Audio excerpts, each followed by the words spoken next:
I ain't even tripping. My bad, my bad. Haven't been on in a minute, you know what I mean? So I had to get used to the function and everything. Once again, had to get used to the functions.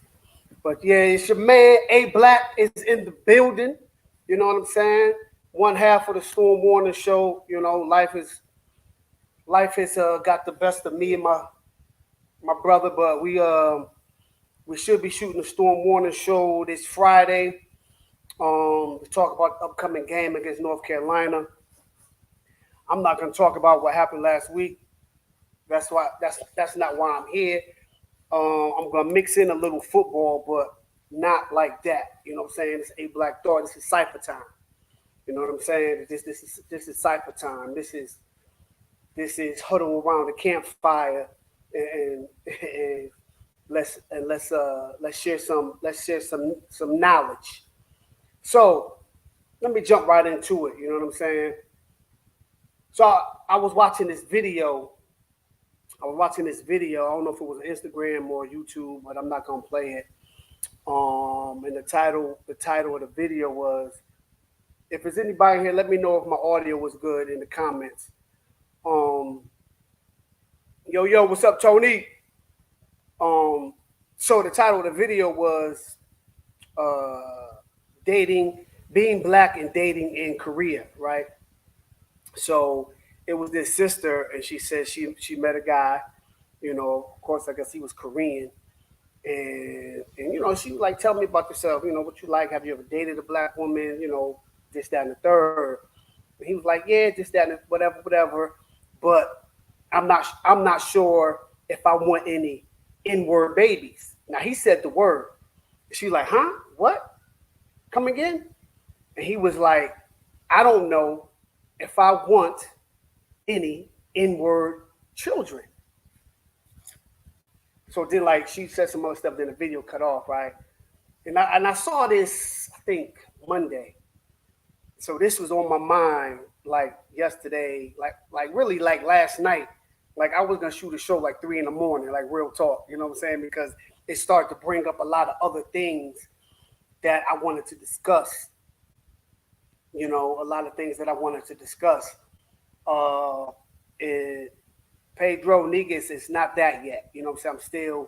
I'm still working on that. I'm still working on that on that topic. But it's funny, right? Because you know, I had a conversation over the weekend with a guy from India, right? A guy from India, and not really a conversation. I kind of had to check him real quick, and I had to let him know. I said, you only act the way you act because you're here in America. But if you was over in India, they would treat you how blacks get treated here because you're a darker skinned Indian. I said, don't think. I said, I already know about the country. I already know about the racism, the self hatred in India. You know what I'm saying? And that goes on in any country where you have dark skinned people, and then you have a lighter shade of people amongst the same culture. You know what I'm saying? There's always that hatred towards or that mistreatment of the darker version, right? It always is. So like I told him, I said, you only act that way because you're here. But if you was in India, you will be receiving the same treatment as a lot of black Americans have been treated in this country and abroad. I said, so don't get here and act brand new when I know when you're over in your country, they treat you like a piece of crap. You know, and when I broke it down to him, he kind of paused and thought about it for a minute and was like, how do you know? Right? Like, how do you know? I said, because I read. I said, because I read, right? And watching that video, it brought up a lot, man. It's like, that's why, like people don't understand, and I say people, I'm talking about like black folk, you know what I'm saying, that I interact with or, just interact with in my everyday life, whether it was here, DC, Maryland, New York, Jersey, Connecticut, wherever I'm at, or even online, you know what I'm saying, don't understand why I bang and I go so hard about my self-respect, about being called my name or being called brother, but not being called out my name. Definitely not being called a racial slur, because I know where the word derived from. I know who invented the word and why it was invented. You know what I'm saying? We can't take anything back that wasn't ours to begin with. And I wouldn't want to take something that was meant in a negative way and try to take it and try to fake the funk and pan it off like it's a term of endearment. Like I tell everybody all the time, when a homeless person comes up to you, and if it's a melanin person, a person of color, a black person who is homeless, do they come up to you and say, "Hey, N, do you got any change?" Or do they say, "Excuse me, sir, do you got a quarter? Do you got a dollar?" Because if it was a term of endearment, they would say, "Yo, N, you got some spare change?" No, I've never experienced that. And I've been in many different states. And I've been to a whole nother country, whole nother continent, and I never experienced that. Any homeless person or peddler for change, they always come with respect and they say, "Sir." Right? So it amazes me how a lot of non-black people look down on black folk like they better than us. Like they don't understand that we're everybody's umbrella, right? We're everybody's umbrella. We've taken the beatings, the whippings, the harsh treatments, the segregations. We've taken that for everybody. Now since we've done the hard part is over, for lack of better terms, right? So they get to slide on through, easy peasy, because we done took the brunt of the punishment, and then the audacity of them to think that they're better than us because they come over here, they're allowed to get loans and things like that, things that we don't have privilege to, you know what I'm saying? And they're able to create generational wealth, and we're not like them in mass numbers. Now you think you're better than us when we done built this, we done built the world. We done built the world. And now you want to turn your nose up and you think you better than us? Like, no, look around. And any invention that is out that they said we didn't create, we probably created, but we couldn't get a patent for it back in the day, so they had the patent for it. But I'm gonna come back around to that, because that brings me into a whole different thing, right? And I'm gonna be like hitting different points here. But just this is a cipher. It's a freestyle. It's a cipher. So rock with me.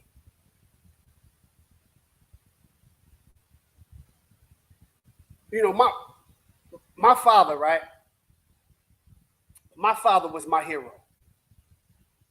Right? My father was my hero. All about 6'3", 2 with some chains. Black man. You know what I'm saying? Black man who put me on the path of conscious/righteousness at an early age. My father was my hero. Right? And as a young boy, a young man, watching my father do what he did. You know, my father was, a strong man. He was married at 19, not to my mother. He was married at 19. He was married to my siblings' mom. You know what I'm saying? Had 7 children before me, and I watched my pops work hard. I watched my father work in the steel mill. You know what I'm saying? I watched him. I seen him get up early in the morning, you know what I'm saying, to go to the steel mill. I would see him come home, dog tired, right? Boots black. I'm helping him take his shoes off. Socks are just dirty. But that's an image. that I have. Oh, what's going on with my stream? Hopefully, I'm still good, y'all. But that's the image that I have, right? A lasting image in a man that taught me everything I know, right? Everything. So, what kind of son will I be if I didn't impart wisdom from my father to my sons on how to be a man, right?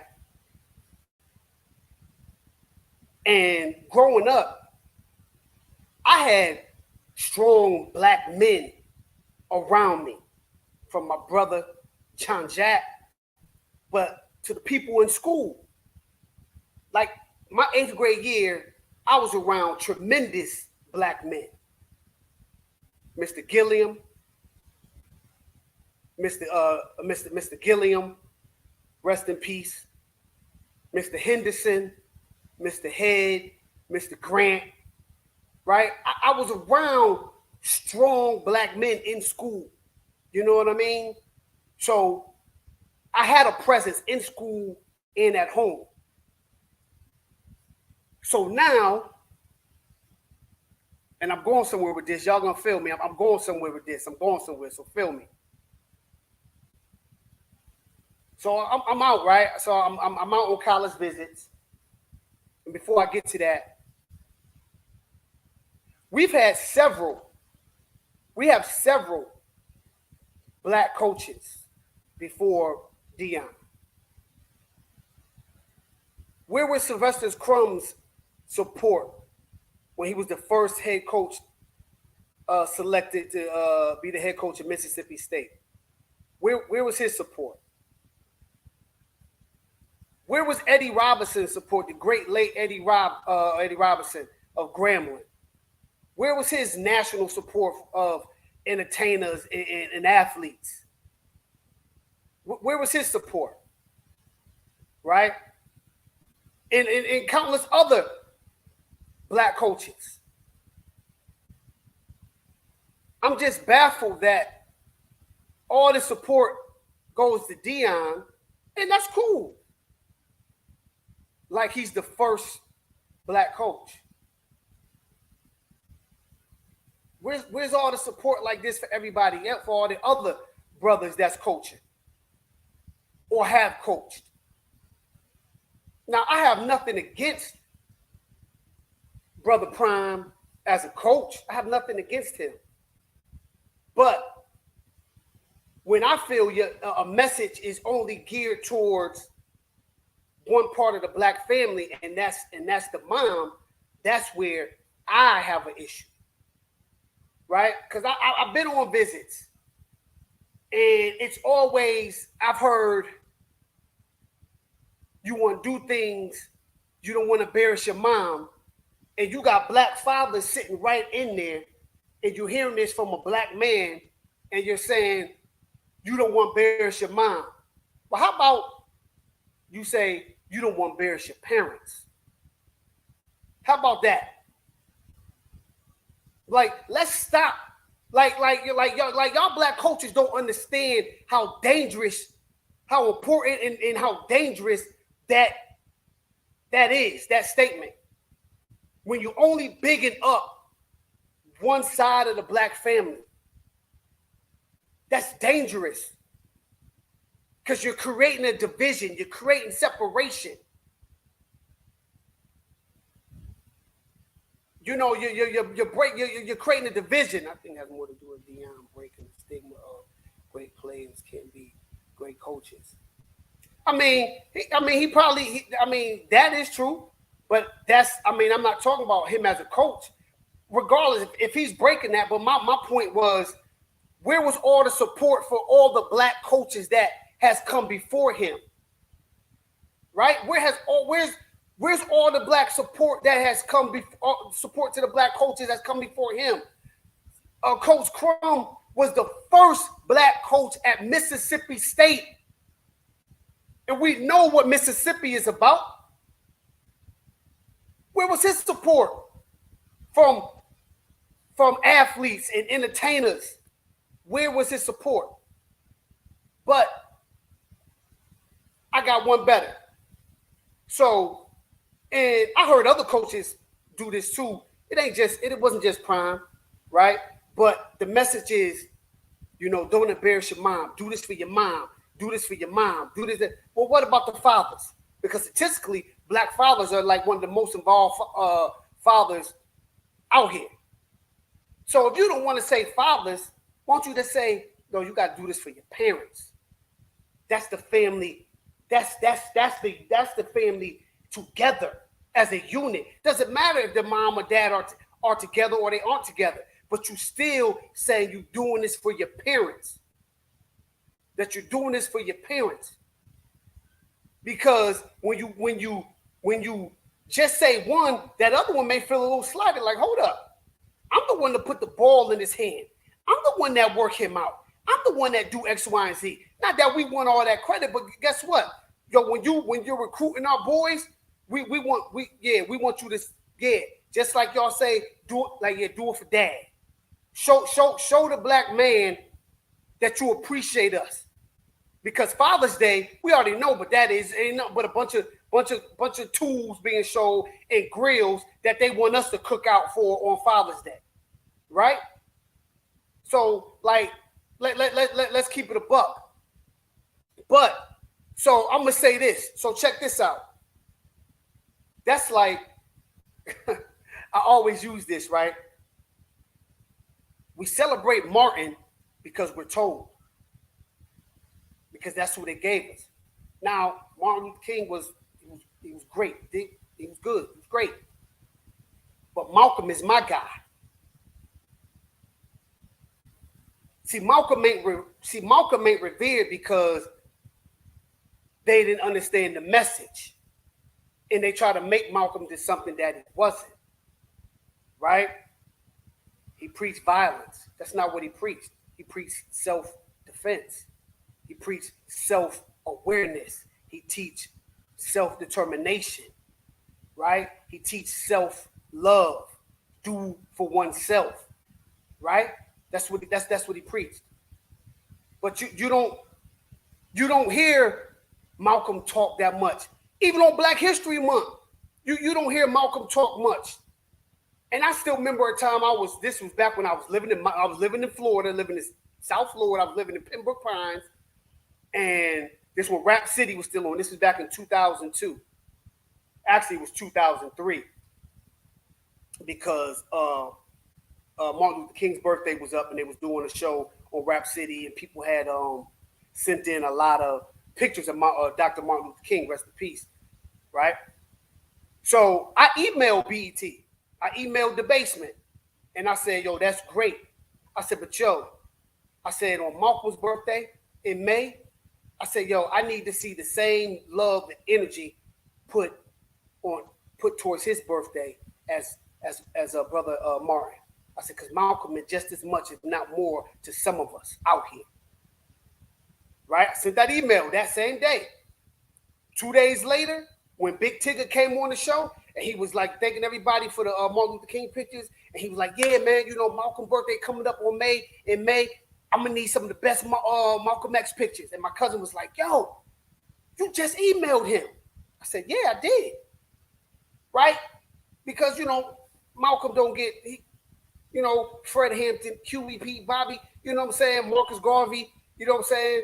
The father of it, the whole Pan-African movement, we could say, they don't get spoken about, right?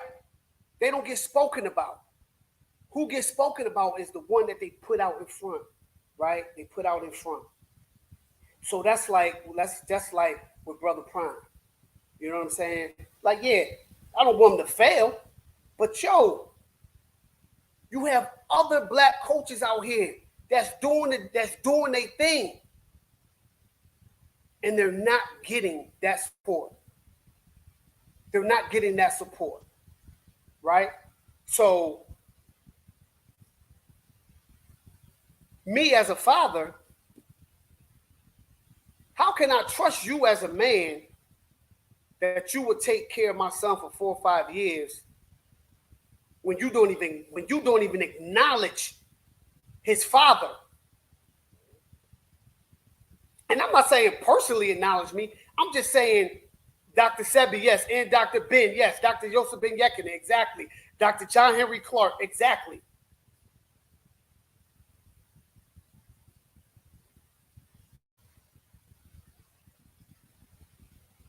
Exactly. But after the movie, it died down.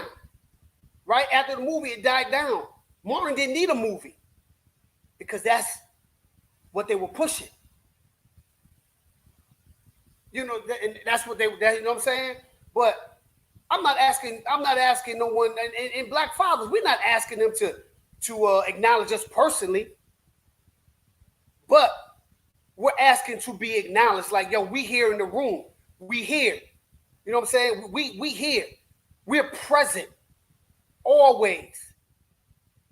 But y'all want to look over us and create a separation, almost like in the 70s when welfare came into play, and only for the women to get welfare they had to remove the man from the home. So y'all not accepting us or acknowledging us, but you're acknowledging moms, and that's cool. Like that's fine, but acknowledge the family. And if you're a Black man or Black coach, you want to acknowledge the Black family. You don't want to separate the Black family like that. You want to acknowledge the Black family. And somebody can say, oh, you don't know what you're talking about? Yeah, well, I was on a visit where the Black father wasn't acknowledged. I was on a college visit where the Black father wasn't acknowledged. So I ain't telling you what I heard. I'm telling you what I know, because I was there, or what I think. Put it like that. I ain't telling you what I think. I'm telling you what I heard, and you can't make me unhear what I heard, right? And you can't tell me how to feel about it, or I'm looking at it too deep. Now, see, that's the problem. We don't look into things deep enough. We just see, yo, that's so-and-so, this, that, and the third, yo, we gonna ride with them. No matter what. Like, nah, I don't follow nobody blindly. I don't follow nobody blindly. I watch your actions. And if your actions ain't geared to me and cats who look like me, men, I'm like, yo, what's up? Like, nah. Like, to me, look, once again, opinions vary, and this is mine, right? And this is mine. Either you like it or you don't like it. That's your problem. I could care less, right? I could care less. But that's your opinion, so I will respect your opinion. I won't shoot down your opinion. I won't say your opinion is some BS. Nah, I've never done that. But this is mine, right? This is my walk. This is what I've heard. This is what I've seen. This is what I've heard people. This is what I heard coaches say. It's far in between you hear them talk highly of doing it for your father. Right? Even on these sports shows, right? If the father was abusive to the mom, if he was an alkie or a drug addict, they highlight that and they talk about it. Oh yeah, you know, his father was abusive to beat his mom, or he was a drug addict. They harp on that story. But if the mom was on drugs and the father had custody and raised the child, they talk about how the mom got clean, how the mom got clean and got straight and back in the child's life, but they don't talk about the sacrifice that the father made to raise their child, whether it's a young man or a young lady. They don't talk about that. They talk about the redemption story, right? But they don't talk about the redemption story a lot of times if it's on the flip for the majority of the 90% of the time. 10% they might, but the majority they don't. Like, yo, it's all a devised plan. And it is. And I had something, I just lost my train of thought. But let me see, device plan. They don't talk about it.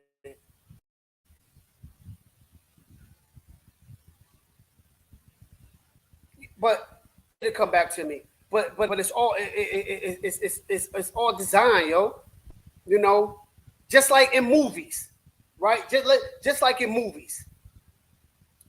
If it's, especially if it's a son, right? If it's a son and he lived with his mom, and for whatever reason, the mom said the father was this or the father left or whatever, that son hates his dad. Hates him. Doesn't want to forgive him, nothing. Can't stand his dad. But on the flip side, if the young man is living with the pops because the mom wasn't right, the son always forgives the mom. The son forgives the mom, and everything is all great. But the black father, we can't get a benefit of the doubt. We can't get a benefit of the doubt. Hold on, family.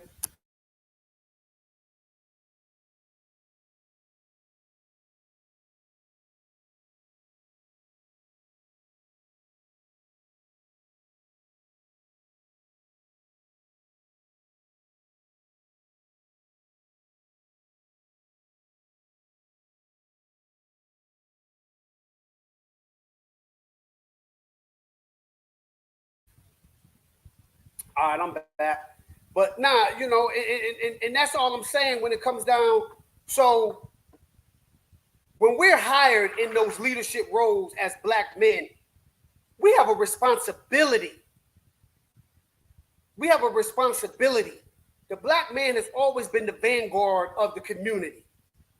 There's some brothers who ain't hold up the vanguard, and those brothers that are, they deal with them, they check them, they get them right.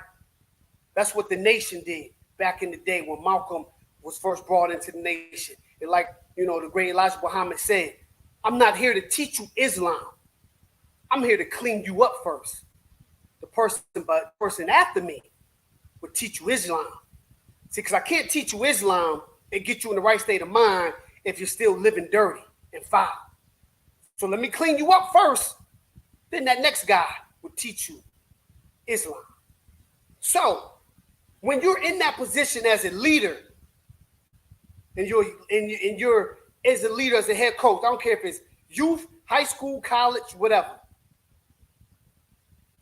You have a responsibility, you have a duty to preach unity in black family, right? In black family. Doesn't matter if the parents are together or if they aren't. When you're recruiting their son, you talk family. You don't want to do anything to embarrass the family. You don't want to do anything to embarrass your parents. That's all I'm saying. And I would love to see a lot of these other black coaches get the support. Just like, what's his name? I want to say, correct me if I'm wrong, Brian Flores, the head coach that was at the Dolphins that got a raw deal. Hardly nobody came to his defense or to his aid. He has a job now as a DC, but not as a head coach. Nobody came to his aid. Right? Nobody came to his aid. Nobody came to his defense. Even when it was proven what he said was justified, nobody came to his aid. Where was all the support for him? Right? Then you have a coach that's coaching that team now who has a black parent, but he says he doesn't identify, he just identifies as a human. Like, come on, man. Like, my thing is, don't be of my culture when it benefits you. You know, my father, and that's another lesson that my father taught me a long time ago, back when, you know, the civil rights thing was going on and it was fashionable it was okay to say that you walked around like, yo, I'm black and I'm proud. Then you had cats walking around saying that. My father was like, yo, man, you faking the funk. You just now becoming black. I've been black all my life. You repping it now because it's fashionable to do so. Either you're going to be of this life or you're not going to be of this life. Either you gonna rep your heritage and your culture and everything that comes with it, good, bad, or different, or don't rep it at all. So, yes, Dr. Khalid was, yeah, exactly, him too.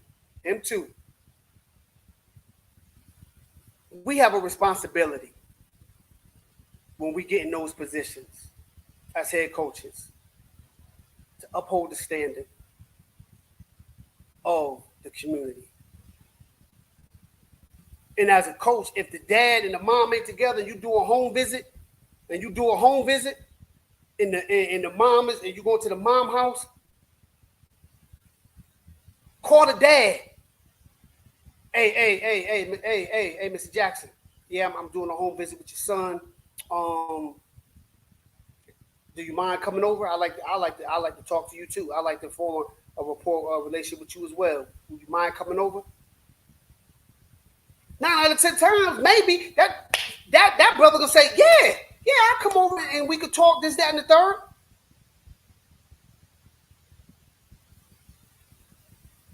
Or if he doesn't want to go over because he doesn't want to be in that space, you got his number. You could talk to him on the phone. Put it on speakerphone. He could be there on speakerphone. Yo, there's ways to include the black family as a whole and not separate us. And got the majority of the world thinking that black fathers aren't present. And what's baffling is y'all black fathers yourselves. So you know how important you are to your children. So how important do you think a lot of us are to our children that you're recruiting? Like, you know, we gotta do better, man, and we gotta do better, and that's what, you know, that's what a lot of our leaders of the past spoke of. We gotta stop with this separatism within the black family. We gotta stop with that. You know, we have to go back to that village mentality. When anybody that's a 70s, 80s babies, y'all know, when you was in your community, you was able to get disciplined by anybody in the community, and before you got home, your folk knew about it. So you was getting it then. Everybody looked out for everybody, and we got to get back to that. And as you black coaches, y'all got to stop with this divide and just speaking on one side and catering to one side of the black family. Say your parents. You don't want, when you out here, you don't want to do nothing to embarrass your parents. You don't want to do nothing to embarrass your parents. But when you keep sending that message and you got black fathers sitting in this room and you saying, yeah, you don't want to do nothing to embarrass your mother, you're basically telling the black fathers, I don't give an inch about you. I don't care about you.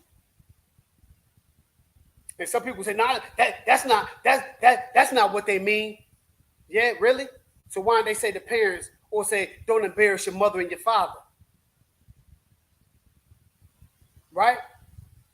Because, you know, look, I'm not a Christian, but I know in y'all good book, it says honor thy mother and thy father, right? It don't just say honor thy mother, which, you know, that was told for the 40 laws of my aunt. But look, I ain't even gonna get into that. That's a whole conversation for another day.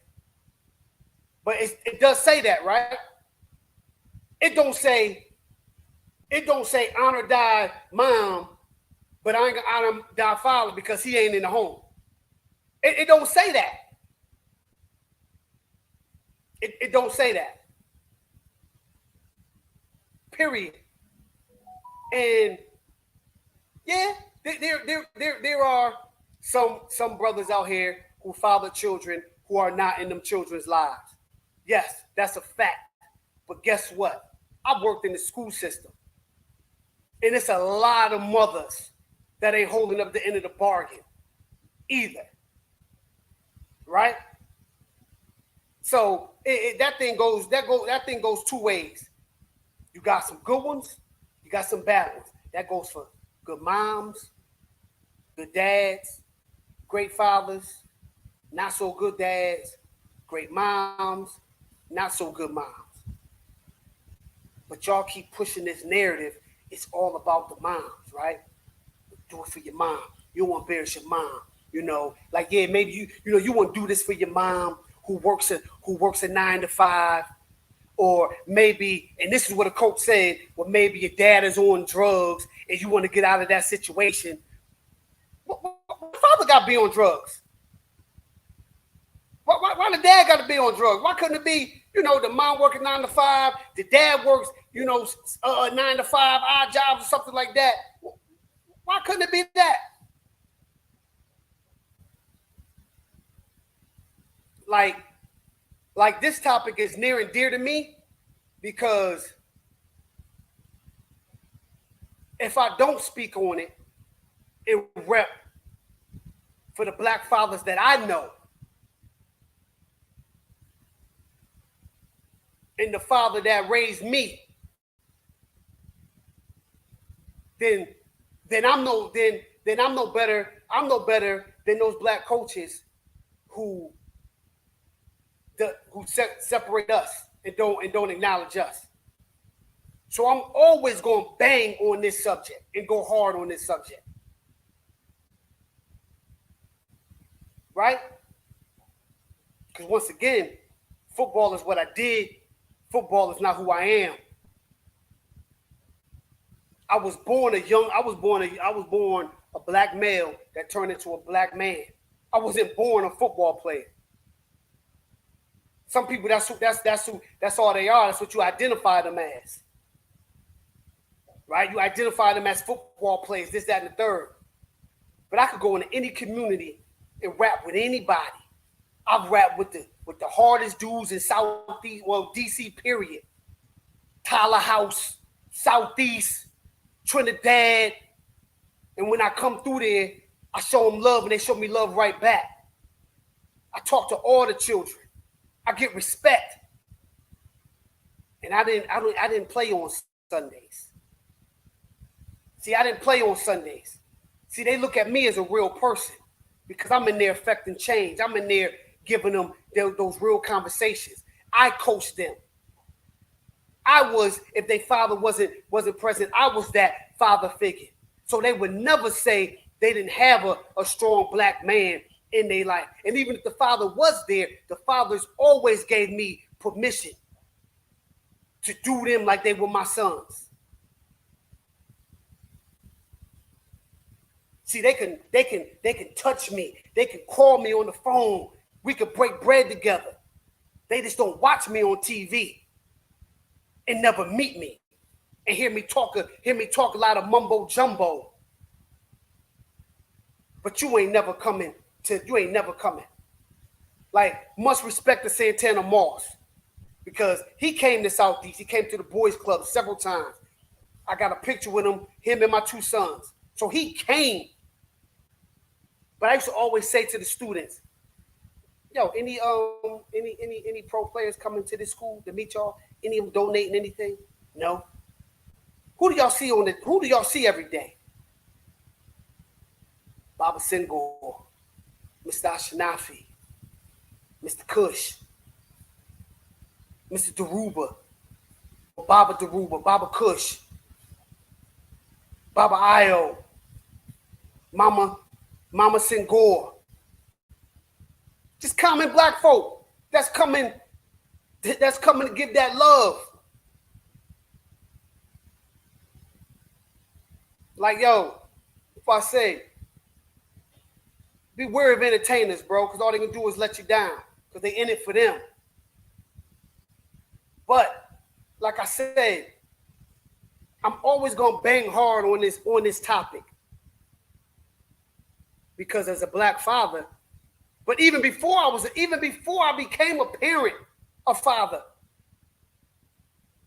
I knew how important we were to the world and to the black community. Because I was raised by a certified father. My father was certified. My father met a lot of folk. My father met Malcolm, sat down and had a conversation with him. One time when Malcolm was in New Haven, Connecticut. My father was a young man, met him. Had pictures with him and everything, but the house, this is before I was even born, but the house that those pictures were in were lost because it was a house fire. But yeah. So I'm always gonna ride for black fathers, yo. I'm going to. Now, I'm not gonna ride blindly for us. If we got men that's not out here holding up the end of this, holding up their end, I'm gonna call them on it. And that's what we as black men do and need to start doing more. We need to start calling our brothers up on when they slipping. Each one teach one. That's not just the youth. That's teaching our peers. Like, nah, bro, you wrong. Like, nah, nah. But on this one, when you went, like I said, when you're in that position and you're going into the black community, recruiting these young black males or young black men, I call them males because they're not men yet. When you're recruiting them, ask about the father. You know, father may pass off, the father may come up with some hard times, some things that he had no control over. Still doesn't negate that he's the father. Talk black family. Talk parents. You do not want to embarrass your parents. You do not want to embarrass your parents. But when you say that you don't want to do nothing to embarrass your mom, and you got other black fathers there, what does that say? What does that say about us? Like, you just totally negated us and just overlooked us. You know, and it's crazy because it's happened before. It's not the first time. It won't be the last. But I would love I would love for just one brother that's a head coach to stand on the mockery and rep for black manhood, for black fathers. I know what I wanted to say that I lost my train of thought. You know, Marcus Allen. I remember when he talked about his Hall of Fame speech, and he said it was a reason why he had his father do his induction. He said, because he wanted people to know that he had a black father. Oh, no, not black father, excuse me. He wanted people to know that he had a father. And that resonated with me ever since I heard him say that. He said he wanted people to know that he had a father. Because fathers don't get no love. We don't get no credit. And not that we looking for it, but it's okay. It's okay once in a while to, to feel like, get that acknowledgement. It's okay. We don't need it all the time. But it's okay to hear it once in a while. It's okay. It's part of being a human. You want to hear some good stuff about you or your peers, and y'all, we out here raising these young men and these young ladies. Big up, much respect to Mr. Williams, who raised two great tennis players, right? Serena and Venus. Shouts out to Mr. Williams. I appreciate the man that you were and the man that you are, and how you stood your ground and you protected your young queens and you guided them through. Even I'm gonna give a shout out to even LeVar Ball. He told everybody what his sons were gonna be, and everybody criticized him. That's that man's children. That's his children. He can raise them however he wants. Take them out of school, take them out the country. That's that man's children. But he told you what they were going to become. And that's what they are. I'm just saying. But much respect, much love for Mr. Williams, man. I appreciate the man that you are, sir. I don't know if Serena or Venus will ever see this video, but if they do, I appreciate your father. I appreciate him. 100. I appreciate that man for the man that he was, or the man that he is. I ain't gonna talk about him like past tense, like he's no longer like that. He's not the man that he is. How he guided y'all. How he imparted that wisdom into y'all and told y'all, foresaw what y'all was going to be. When he said Venus is going to be this, the greatest in the world. But he said you going to be the greatest of all time.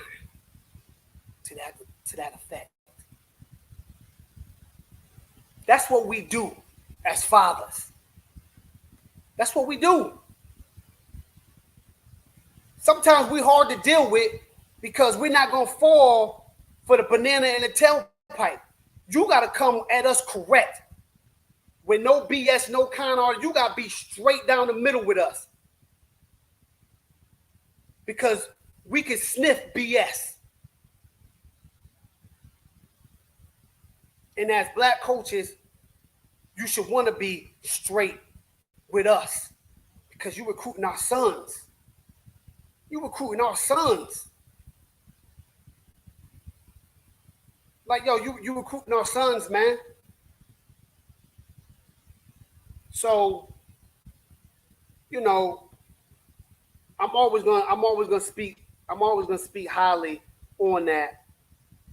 And all that came about is like just when I was talking about that clip of how the guy said he didn't want no, N-word babies and all this other stuff. That had got me to thinking about the lack of support overall for black coaches that are out here that are doing well and have done well in the past.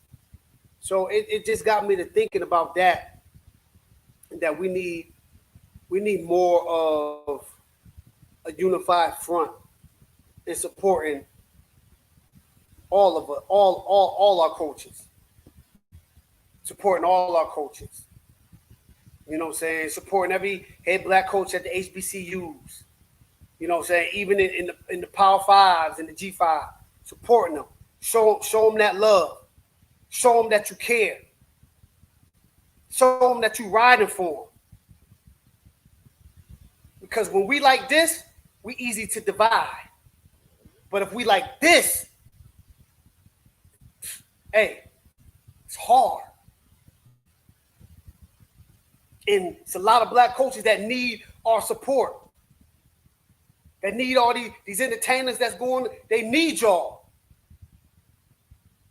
We need that. And most importantly, stop trying to treat black fathers like a secondhand citizen, like we're a burden and we don't matter. Because we're very relevant. We're very relevant.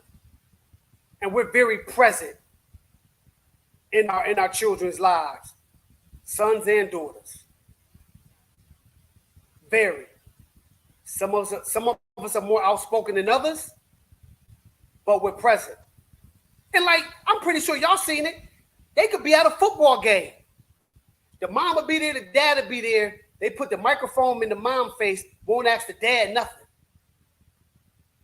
I know y'all seen that. I've known y'all seen that before.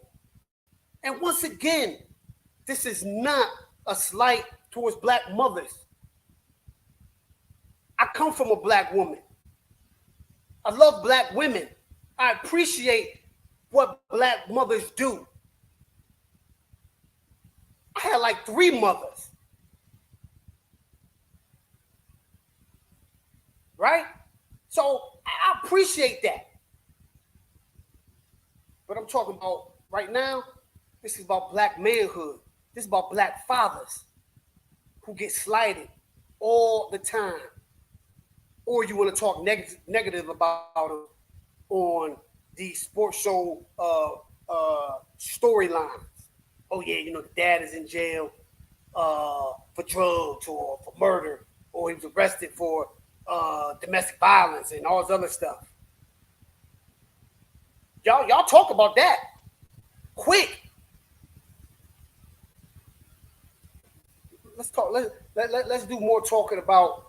Let's do more talking about the brothers that are prevalent in raising them young men to NFL players. Like I forgot what team the young man played for, but he was like, yo, he give mad props to his father. I know Jalen Ramsey give props to his father. You know what I'm saying? I watched the special on it, and Jalen Ramsey talked about 1 year he didn't work out with his dad, and his body felt different. So he had to go back home and start working out with his dad because his father knows his body. You know, DeAndre Swift works out with his pop. You know, his father jacked. You know what I'm saying? His father swole. You know, we out here.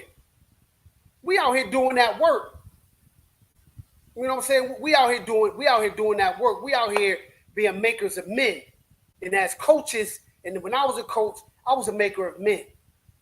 You know, I got a young man. I ain't gonna take full credit for his development.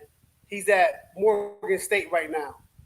I'm not gonna say his name, but he's at Morgan State right now. He's a freshman. But I remember he was 12 years old when he came over from a team, and his mom told me he never played running back. And I was like, well, he gonna play running back for me. He was damn good at it. And at the end of the season, his mom thanked me. His mom thanked me. You know what I'm saying? His mom thanked me.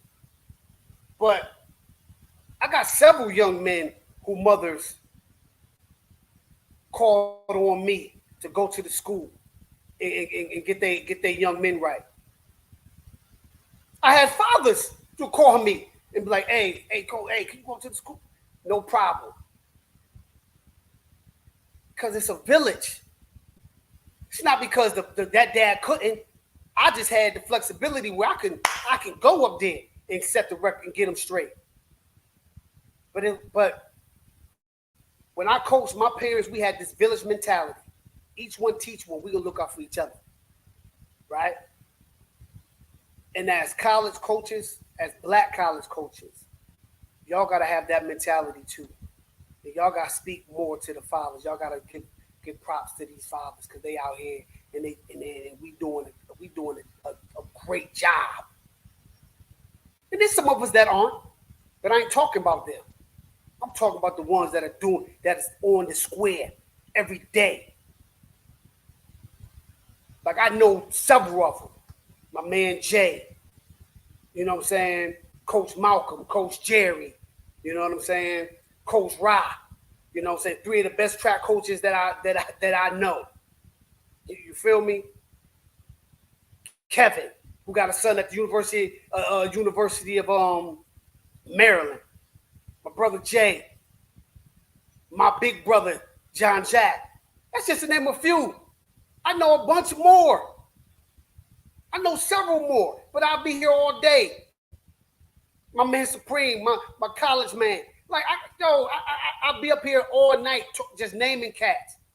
But y'all got to do a better job. Y'all got to do a better job. And I know I'm nobody. Who am I? I'm nobody. I don't have a gold jacket. I ain't playing the league. Who am I? But I'm a black man that get respect in the community. In some of the roughest communities, I get respect. I get respect. Not just from the parents. I'm talking about from goons. Respect me because I respect them. Right? So, yeah, I'm nobody. I ain't playing the league. I don't got millions. I don't got a gold jacket. I'm not a college coach, but I'm something different. See, I'm the everyday black man that's living in the struggle, that can relate to these young men because I am what they are right now and what some of them are going through, right? So they can relate to me. They could relate to me. And the goons could relate to me. That's why I had passes to be able to go in any hood when I was in D.C. Oh, no, that's Coach right there. He good. He good. He coming around. He good.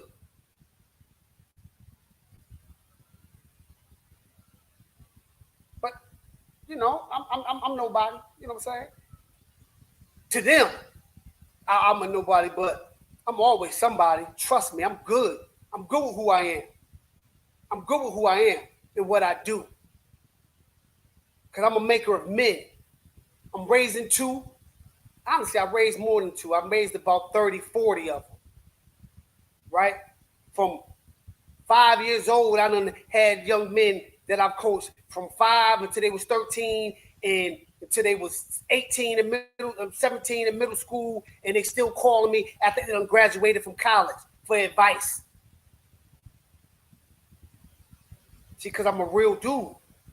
They can call me, they can touch me, we can sit down and have a conversation, we can break bread. It's not somebody that they only see on TV that gives speeches. I'm real. Like Malcolm was real. Malcolm was always amongst the community, amongst the people. That's why we loved him so much. That's why we love Malcolm so much. Because Malcolm made you pick a side. He didn't preach violence, but Malcolm, he talked manhood. He spoke to the men. And told the men, you ain't doing right. So you got to start doing right, then the community would change. Malcolm just didn't speak to the women. He spoke to the men, because the men will affect change in our community. So I'm issuing out a challenge to all you black head coaches. Start speaking to the black fathers. Start appreciating what we do.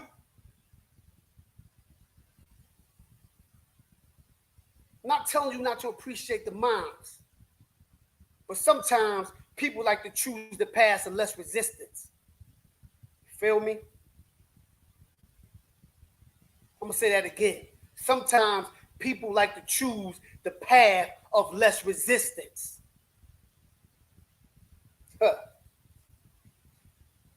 And this ain't no knock. I don't. I'm an 80s baby, right? I was born in the 70s. Grew up in the 80s. Back then, if you disapprove or you didn't agree, that term hate wasn't out there. Nowadays, if you don't like a team, if you don't like that, you hating. Nah, man. Nah. I'm not conforming to that crap. I'm not conforming with it. So if somebody say, oh, they don't like Malcolm, so could I call you a hater? Or maybe you hating on Malcolm. Are you hating on Malcolm? Are you hating on Marcus Messiah Garvey? Are you hating on Fred Hampton? You hating on Huey P? You hating on Dr. John Henry Clark, Dr. Yosef Ben Yekin, Master Teacher Baba Ashwell Quincy? You hating on them because you may not agree with some of their views? Nah, you just don't agree with some of their views. So if I don't agree on some of the views on some of these men that are coaching, that are happen to be, then that's what it is. Because can't nobody really, if they think about it, can't say what I'm saying is wrong. Can't nobody say what I'm saying is wrong. It's a history with this. And it was something that we took off those plantations. We was taught and forced to not like each other. And when you get in a position of power, you better not big up that black man.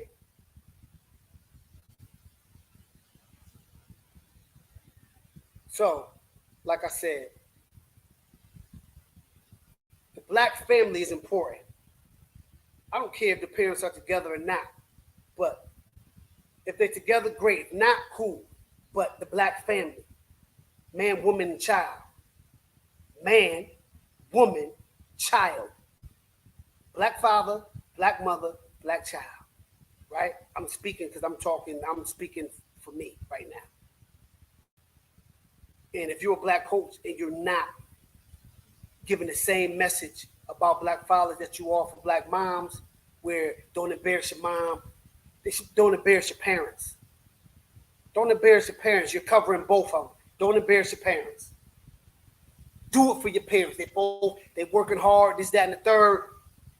Your parents can't, your parents can't afford $100,000 education.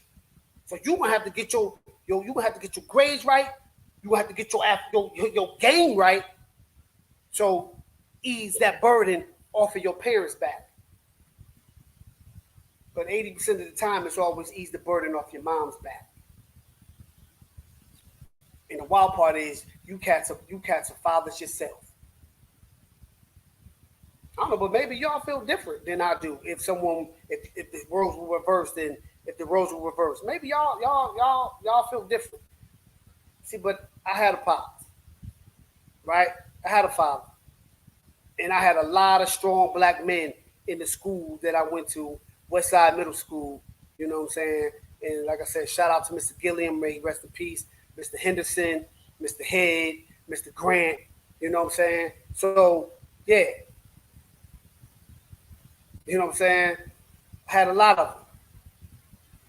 So I'm always going to bang, and that's my opinion. Everybody's opinions vary. Y'all can like it or you don't like it, but in the spirit of October, you know what I'm saying? In the spirit of October, I gotta do this. I gotta do this for my guy in the spirit of October.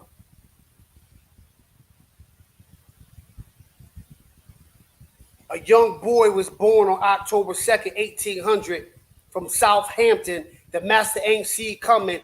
Legend had it that his mother, for a brief moment, wanted to kill him, take his ability to breathe from him. A proud mother, she didn't want to see her child taken, especially when the master was dishing out whoopings. The elders told her, if you start looking at his body marks, it made a statement that he was made for greatness. And if you kill him, you'll be killing greatness. He grew up older, started reading through the scripture pages, memorizing Nat was a prophet, right? Nat was a prophet. He started seeing images in the cloud of a conflict, of hieroglyphics of a great war content. He spoke to the souls of the African continent, warriors back when Africa was dominant.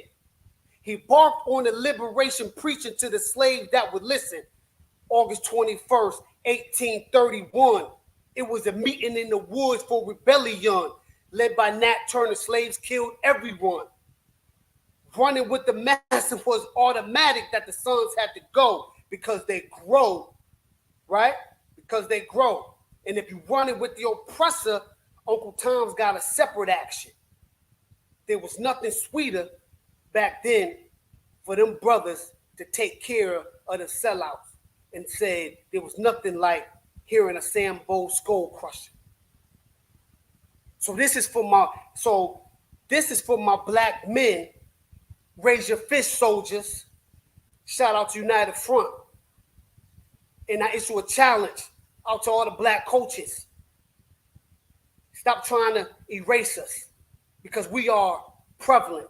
We are here, and we are in our children's lives, our young sons and our young daughters. So stop trying to negate us like we're not here, like we're not relevant, and like we're not present, because we are. So that's my challenge to all you black coaches at every level of college sports. Recognize us and start acknowledging us, because time is long overdue. And with that being said, I appreciate everybody that stopped through. Like I said, me and my bro, we're going to shoot a show on Saturday. No, excuse me, not Saturday. Friday. We're gonna work on shooting on Friday. We at 984. Help us get to that 1,000. Help us get to that 1,000 subscribers. Please help us get to that by the middle of November. Once again, if y'all want to help the channel grow, hit the like, subscribe button, turn your post notifications on, share this, share the page with a friend, tell a friend. There goes the Cash App, Ablakk21. And yo, I appreciate y'all coming to the Cypher, coming to this freestyle. It's all off the dome. Everything I give is off the dome. And yes, happy belated Earth Day to Brother Nat Turner. His birthday was October 2nd. What I just read was a song by a hip hop group out of New York called United Front. The brothers are dope. So that's part of our history. That's part of our history. It happened. It's real. It's not made up. It's not hate. It's not hate talk, hate speech. It's the truth.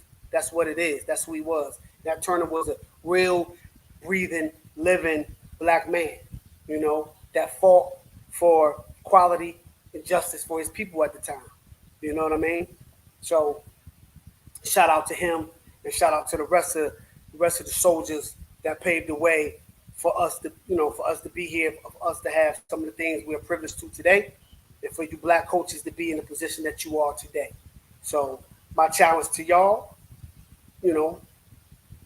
start saluting the black fathers. Maybe I'm too small for y'all to receive this message, but it don't matter. It don't matter to me. What y'all eat don't make me do a number two. So I'm good. You know what I'm saying? I'm good. But I wonder if y'all lost everything and you had to come back down to this level. Can you survive? Peace.